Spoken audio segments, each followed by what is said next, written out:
There's a lot of talk about spiritual awakenings, like it's this one lightning bolt moment, but really it's just the moment that your soul stops pretending, where the veil between who you thought you were and who you actually are starts to thin. But how it shows up and what it asks of you is really dependent on when it happens. If you have a spiritual awakening in your 20s, I call it the rebellion awakening, because that's the time you are questioning everything.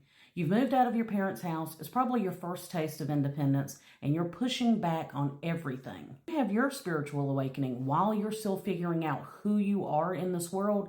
Most likely, a part of your journey will be to help others on theirs. If your spiritual awakening happens in your 30s, I call it the reclamation awakening. At this point, you've built a life. Maybe you've started a family, maybe you've married, maybe you've started a career.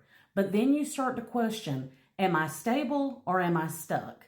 Do I have routines or do I have a rut? Your soul is saying, I need more than just survival. I need to feel alive again. If your spiritual awakening happens in your 40s or beyond, I call that your revolution awakening.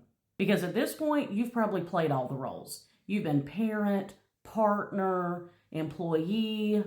Your soul is asking, what about me?